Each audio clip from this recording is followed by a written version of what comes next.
Oh, you're my baby. You're not gonna complain.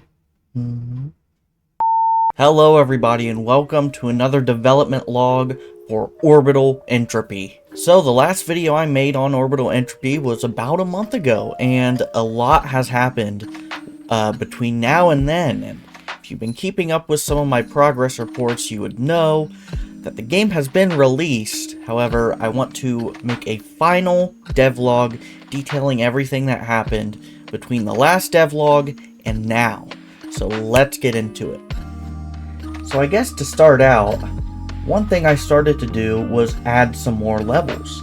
I obviously wanted some levels in the game to play, and so I started adding more than the few that I already had.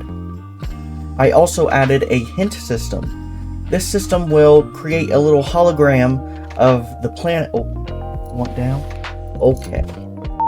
This system will create a hologram of the planet after 7 seconds of remaining idle in the level. After about 3 seconds, this hologram will repeat.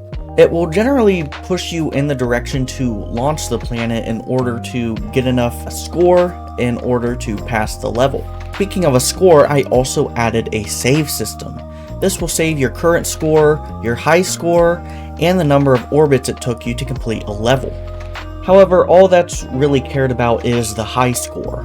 I've also beautified the game a little bit with some shaders. They're kind of subtle, but I feel they add a nice little glow and a little pop to the game. And at this time, I was also working on some UI. I had a controls menu, a win screen, and a lose screen. For the next week, I decided it would be time to take a crack at the map editor.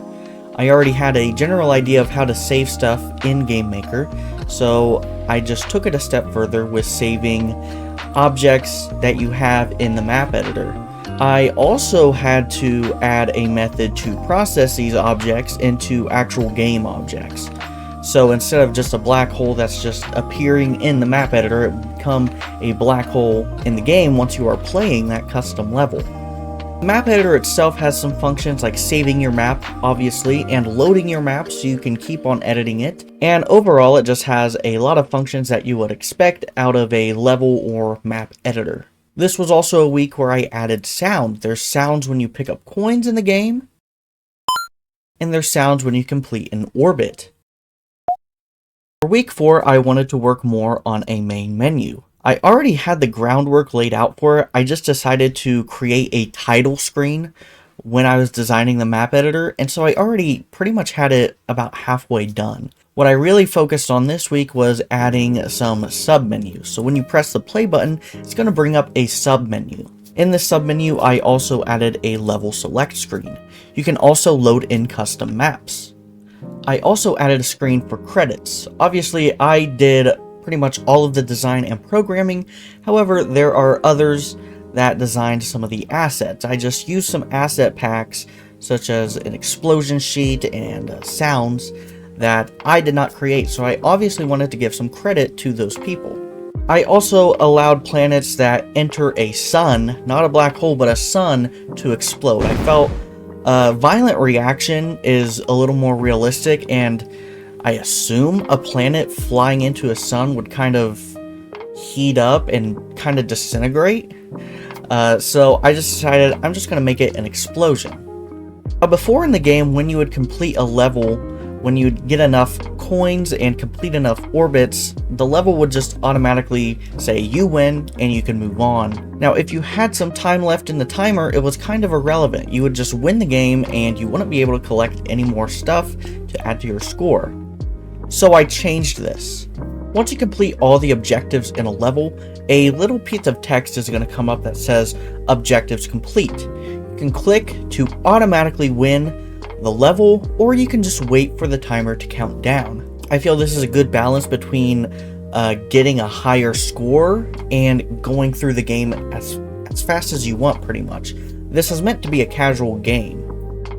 Upon this, I also had coins add to the level timer. So, say a map has 15 seconds. Well, once you launch the planet, that starts counting down, and once you collect a coin, that timer is going to go up by 2 seconds. So say it takes you 3 seconds to collect a coin. That would bring the timer down to 12 seconds. So once you collect the coin, it would go back up to 14. Throughout this week, I also added more levels to the game as well. And now it was finally getting time to start thinking about completing the game. So obviously for the final week, I wanted to touch up some things in the game, so I did some polishing and some bug fixing, and especially before I released the final few builds, there was quite a few bugs I discovered, or just things that weren't working as intended. Throughout this week, I also made some of the more final levels of the game. I also created a game trailer, a tutorial for the map editor, and then it was finally time to release the game for HTML, Windows, and Linux.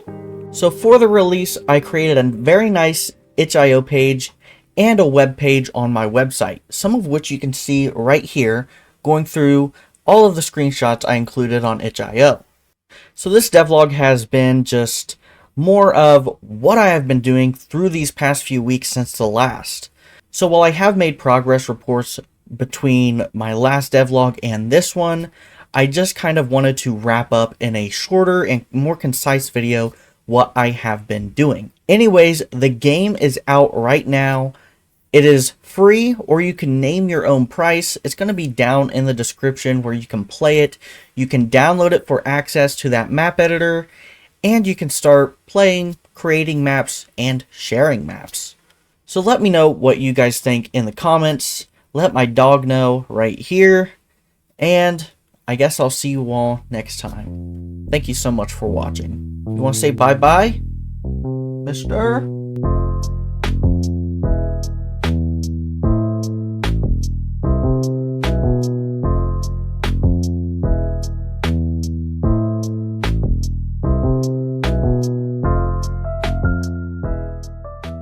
You're a nice boy. Him's very nice.